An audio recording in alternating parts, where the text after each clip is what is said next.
from my point of view, and I've heard it from different women as well. Now, of course, as we've learned in like history and just gender in general, you can't understand a certain point of view if you're not that. Like a man can't say he's an expert on women's studies because he's not a woman. He won't have that personal experience to be as proficient in knowing about women than a woman would.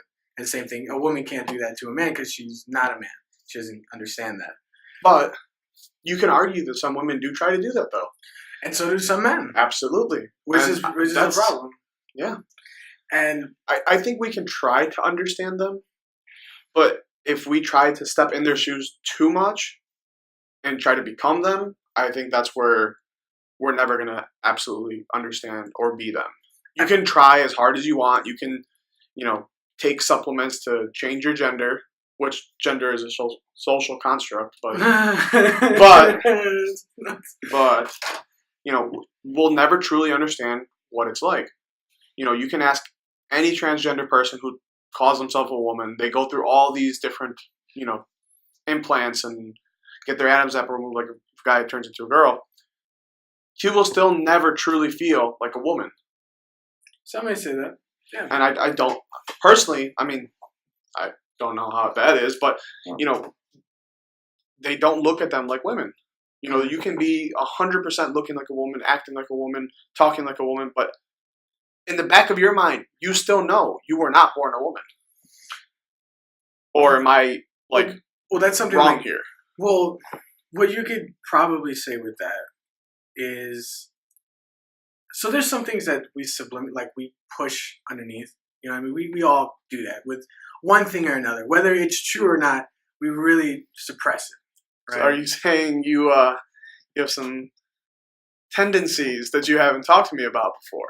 No. All right, good. What I am trying to say... Not that that's an issue or anything. But. Well, no, okay. Well, here's one aspect of it. I say love is love. Doesn't matter whether it's two men, two women, one man, one woman. If you want to be a triplet, if it works, it works. If it's love, it's love. Love is very complicated. It's something that I've always... But love does have an age. Because I've seen all over Facebook where people are like, love doesn't have an age. It doesn't matter. And it's like, yeah, if you're 40 and you're trying to date like a 15-year-old, something's wrong there. Okay, yes. Socially, yeah. But my grandmother was 13 when she married my grandfather, who was, I think, in his 30s, 40s. That's a cultural thing. That's just how they do things over there. That's true. And we are looking at it like, oh my God, that's savagery. But over there, it's like, that's culture. They've been doing this shit for hundreds of years. Who are we as Westerners to say that's wrong? Like, maybe you're wrong for looking at that being wrong. That's what we learned. That's what we learned about in Coleridge class. So you can't look at a culture and try to understand it through your own lens of your own culture. You know what I mean? Through that filter of your own culture to try to understand it, it doesn't make sense. So, and it goes back to men and women. Men, try to understand things through a men's point of view. You can try to understand it through a woman's point of view, but even some men are extremely emotional. Like me, I'm a very emotional man, and I don't hide from that. And to connect with women emotionally, it's awesome. It's great. You know what I mean? To have that connection. Me personally, I can have, 100 friends. But to have that intimate, significant friendship with a woman, I feel like is different. Oh, absolutely. Than having it with like another guy. Oh, absolutely. You know what I mean? Because you can become more intimate with the opposite gender. Yeah. Not even through sexual means, just intimacy in general. Right. And maybe that is just a social construct thing because, here in the U.S., if you try to get intimate like that with another guy, you guys have probably been friends for a long time. It's acceptable between you two. But if you do that with somebody else, it's just like, bruh, back up. Like, you're doing too much now. Well, see, that's what I feel like is an issue. Like, why? Why is it that I think men and men and women, like, that's an issue. But if you look at women... To look at the norms of society, which, whether people want to look at it or not, it's very Christian valued society that we have. Oh, absolutely. We want to call ourselves secular in the way that we look at things, but we still have the Ten Commandments in the courtrooms. Like, we're a very religiously centered country, which I feel like could be our downfall in a couple of years because we're trying to maintain the status quo of being this conservative, Christianized type of way of doing things. But I feel like the times are changing. Things are changing. People are changing. The universe itself is changing. why should we stay stagnant and stay the same with the same traditions when everything around us is changing? Fucking almost 100 years ago, right? They just found out about tear gas and trench warfare and things like that. Almost like 100 years ago, we just got that shit. And 100 years before that, people were just starting to industrialize. Like, holy shit. Stuff is changing at a rapid pace. And we need to change with it. Because if we stay stagnant and we stay the same, shit ain't gonna work. Because people who have an open mind are gonna want things to change. And change things in the way that fits them. That's why the older people have such a problem with the new things that are going on. Because things have been the same for so long for them. That they're like, I just want things to continue to be like that. The way that I created things, that's how I want them to stay. Well, look at how... And that's how we're going to be when we're older. And the newer generation, like, fuck these little kids. Like, why they want to change things? They're starting riots and protesting all over the place. We're just like you, except we're not wearing, fuzzy hats and skinny jeans. Back then, it was open floppy jeans. And kids were taking acid on the street. It's the same thing. We need to bring those days back. It's coming, man. They're thinking about actually legalizing psychedelics in California. That's California, though. It's a movement. But on the ballot today, they asked if people think, at least in my ballot, I don't know. I think it says something about decriminalization of drugs. Okay. Well, it depends, because some of them need to stay criminalized, others don't. Maybe, but if you look at other countries, well, I was going to say Venezuela, but we already see how that went. So, but they decriminalized all drugs. Well, Amsterdam did too. Yeah, I think. I mean, but looking at Amsterdam to Venezuela is two different. Like that's like apples and oranges. Man. How? Amsterdam and because it's white and European, but they've been established for so long, right? And their social constructs are different than Venezuela. Okay. Venezuela is still fighting off dictators. And that's part of the reason that they have such a bad, revolution and people are starving on the streets because of inflation. Amsterdam has been established for how long? It's hundreds of years, yeah. So they already went through all of that warfare and overthrowing government and everything else. Same thing with a lot of European countries. So what makes them different than, countries that are developing? It's that they have already been through that change. One thing that I think of, and I was brought this up in high school. We look at Middle Eastern people as terrorists, at least in the United States. I've been bullied for that shit before. I've been bullied for that shit before. Yeah. So looking at somebody as a terrorist, it's unfair to them because, 1,000 years ago, we were doing the same thing. We were pillaging and raping and killing in the name of God. Look at the Crusades. The Crusades started fucking hatred. It started wars. And we were going through changes too. We were developing as a religion. Why is Islam so different? And this is the thing that we're talking about now. Is change. People look at change as a good thing. Some look at it as a bad thing. But change, like you said, inevitably change is changing so much too. It is. So, I don't know. I think as a society we need to prepare for change because things are changing. Of course, and that's my biggest thing. It's that we can't stay this like traditional kind of way. Like I want to change my research paper on Rome to say that it was change that brought down the Roman Empire. Their resistance to change that brought them down. Like that brought Rome, such a great empire, to its knees. And what was that change? They were such focused on keeping the traditions of their city-state of Rome, like way back from the Republic days. But as they kept expanding and getting more people into their empire and things were changing, the governments were changing, they went from a republic to an empire, and the religion that was coming into there. But realistically, all these different... The empire, it lasted, a long time. But after the Julius Caesar bloodline was a good emperor. Defines a good emperor. But honestly, what else? Defines a good politician. Defines someone who has power. Anyone who has power looks bad in the person who doesn't have Sure, but I mean, at least looking at it in a fair perspective. So here's my question to what you said earlier. You said that all these, like, it's always changing, and you see, like, how Amsterdam was mostly developed, and it had all these different things that were going on, and they kind of solved it, right? Or at least figured something out to deal with it. Marcus Aurelius. I don't know. But he was one of the last good emperors of I'll learn Rome. Arabic class today or tomorrow. But he was one of the last good emperors, and after him, it was just kind of like a decline. The same way we talked about Suleiman being the last great emperor of the Ottoman Empire. Nothing lasts forever, dude. No. Nothing has lasted And forever. But if you look Things at are consistently changing. Like, but if you look at the we'd countries still be that in have tribes if it wasn't. look at the countries that have survived through that change.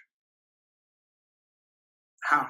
What countries are still around from, ancient Roman times to now? None. Even if you want to go to medieval times, Maybe China.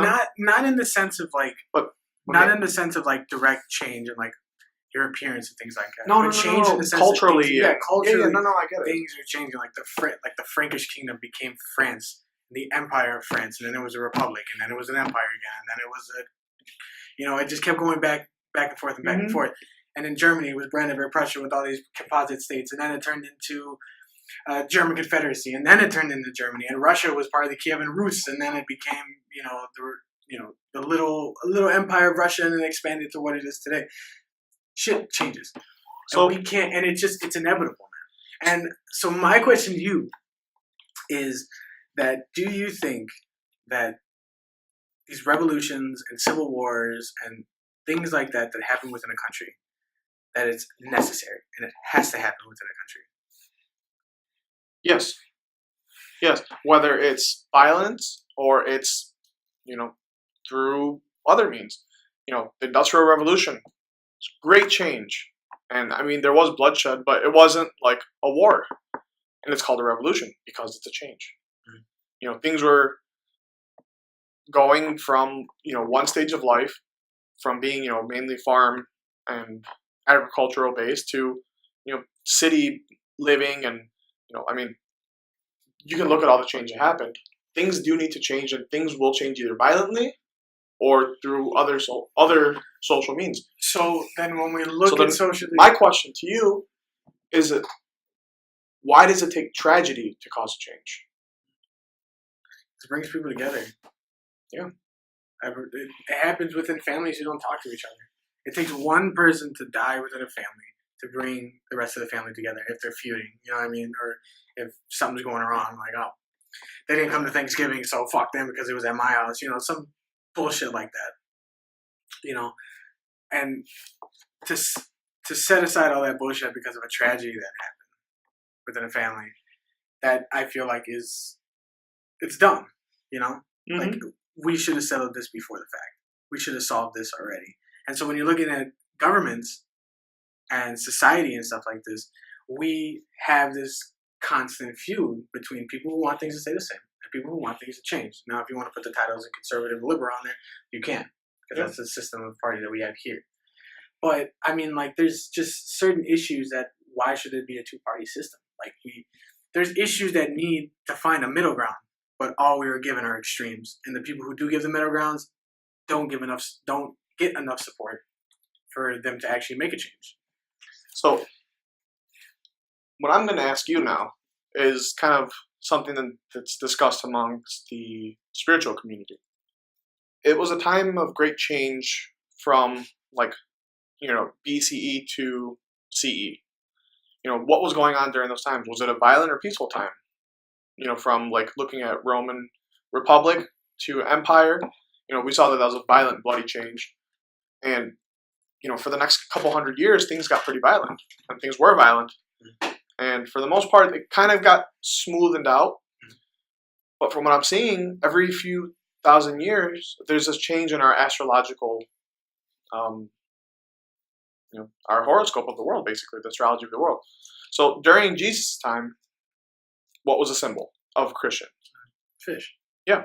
There are people who argue that time period was a transition from the previous horoscope to the age of Pisces. And that's why it was such a great time of violence because it was change happening. You know, change also happened recently. I think it happened in the year 2012. We changed from the age of Aquarius, or to the age of Pisces to the age of Aquarius. But every 100 years before that change, it's violent, it's bloody, it's terrible. It's frankly terrible. And if you look at what happened in the 1900s to 2000, how many wars were fought? That's true. How many people were killed? And look at the change that happened just within the United States. You know, that's something that you should look into, or the listeners, anybody. You know, look into the age of Aquarius.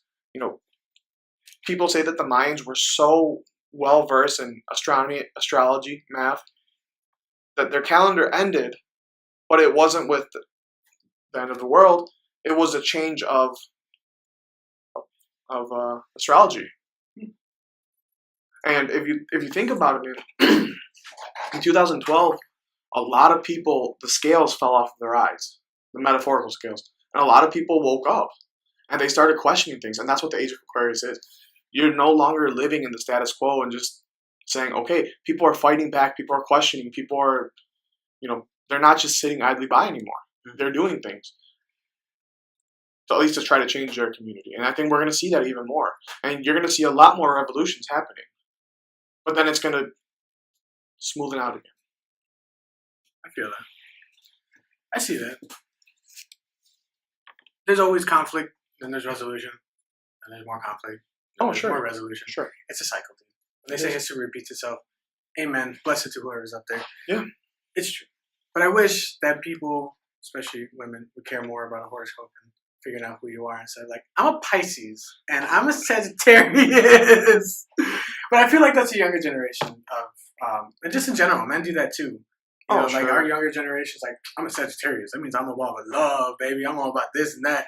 And it's I'm a Pisces, so that means I question everything. And I want to, figure that kind of stuff out. But do you think those things help develop you as a person though too? Here was the biggest thing for me. I was chilling with my cousins about 2-3 summers ago. The best summer I've ever had in my life.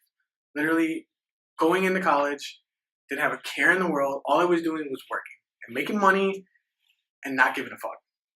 So we go over to my cousin's house and we start drinking and we're having a great time. We're looking up and the stars and everything. We discover this app called the astrology app. And we look up with our phones and you can see all of the the stars and everything.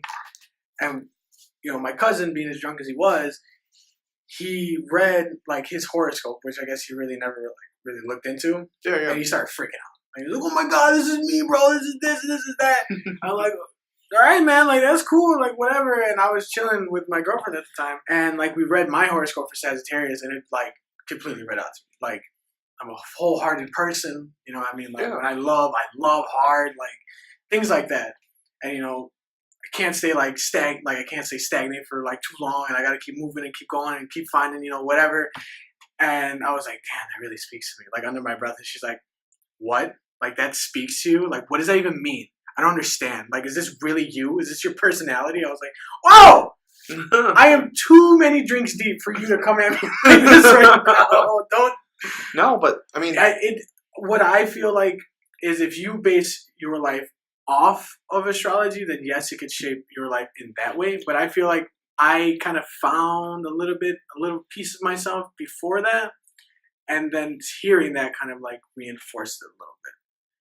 To figure out that it's not just me, but it's the stars. Now, do I wholeheartedly believe in astrology?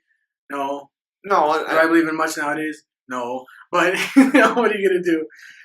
But I mean, if you think about it, if you for me, I used to love looking at horoscopes and looking at different spiritual concepts other than Christianity. Looking at horoscopes, it was just yeah, I am some of these things, but I'm not everything. Oh yeah. And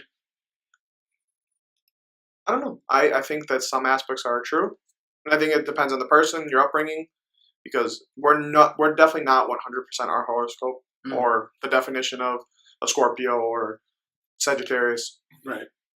But we do carry some of those traits, and I think that's because of where we were born under the star symbols. Mm-hmm. But I think modern astronomy has proved this. The stars are no longer in the same location from when we were born, from when horoscopes were originally being read. Mm. Like, if you look at the pyramids in Egypt, they were all lined up to Orion's belt. Yeah, I read some. But they're not anymore. Really? Yeah. At least from what I read and what I saw, they're not lined up anymore. Hmm. They used to be. Now they're slightly off, but they're not lined up. They used to line up perfectly. And there's a certain time in the year where they line up perfectly, and there's been pictures taken, and it looks awesome. Hmm. But ancient cultures knew about this shit.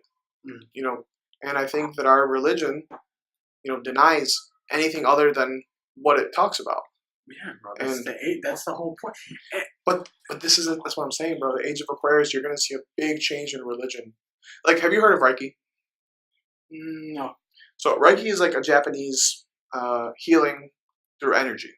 So the healer channels, healing energy, and takes all of your energy out of your body, like through your feet, all black energy just pouring out of your body. It's all your negative energy, and they fill you with positive, loving, healing, good energy. And the Catholic Church says that's a doorway to be possessed by a demon. Yeah. I've never experienced Reiki. I've never had Reiki, but because of my meditations and spiritual work, it just clicked. I knew how to do Reiki. And when I read it and how to do it, I knew how to do it already. And my mom's like, you have to show me how. I said, I don't know how. It was just like it was like someone plugged a USB in the back of my head and said, okay, here's a download of Reiki. Yeah. And reading the spiritual books and podcasts and everything that I do, says that sometimes downloads happen. And that was a download for me. It's cool, man. It's cool. So I think there's definitely more to the spiritual world than we can understand. That's why, oh yeah, dude. There's so much more. And that's why, certain, you can only reach so far with our conscious mind. You know what I mean? And can we break that barrier? Can we go further than that? And we may never know. We don't know the answer. You ask a bleeding heart Christian, hey, what's the answer to the world? God. Sure. Sure. Had Jesus. Sure. That's the answer you're going to get. From a Muslim, it's going to be Allah. Muhammadism. Muhammad being a prophet. And, yeah. I mean, it's just what... We just don't know, and you can't argue with this. I mean, Native Americans back in the day, what they were doing was crazy. They reached they reached another level. You know what I mean? Well, dude, they were doing peyote in the desert, and that's what I mean, man. These guys were reaching a spiritual level that we don't. Have you heard of ayahuasca? I have. There are still shamans in Peru. You can go on a ayahuasca retreat for a week, drink ayahuasca. And there's just people give crazy accounts. Sometimes you're possessed by a demon and the demon comes out. But do you ever think that's like a manifestation of yourself? Yeah, maybe it is. And that's exactly what the shamans say. Whatever comes out is what you are carrying inside of you energetically. Yeah. And when people say, a demon came out of me. No, maybe it's just all the negative energy and you're fighting with yourself or something that you created. So in Hermeticism, I'm not sure you know what Hermetics are. So, man, I have to give you the book on it. It's crazy. Is it? Yeah. So in Hermeticism and other spiritual practices, we create things with our mind. And they say that... literal things like this bag of chips? But energetically. So when we say, I want to create, something right there. Say there's just a dude standing there. If I envision a dude standing there energetically, I put my focus on that, a dude is going to be created. There is literally going to be a manifestation that I created there. From what you see. Yes. In my mind. I may not see it, but energetically it will be created. That's interesting. That's a whole nother level. Oh, it is.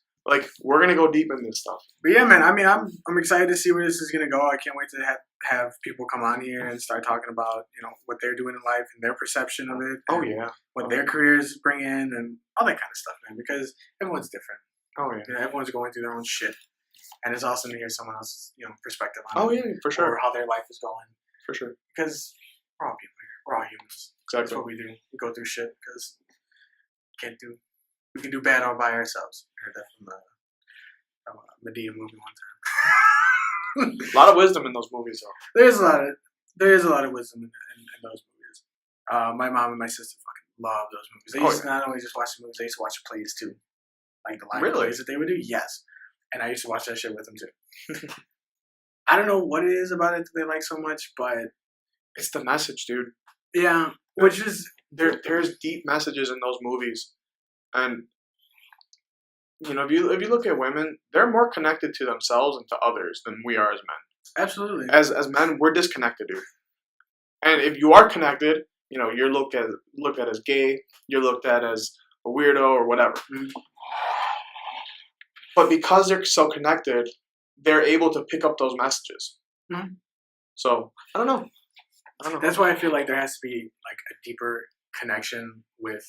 But I think that's where spiritual practices come in, dude. Yeah, of course. But even just like to understand someone of the opposite sex, like they're so very different than us. Like their mentality is different. Like I've met women who primarily just want to focus on just having fun. Mm-hmm. Then I've met women who want to settle down.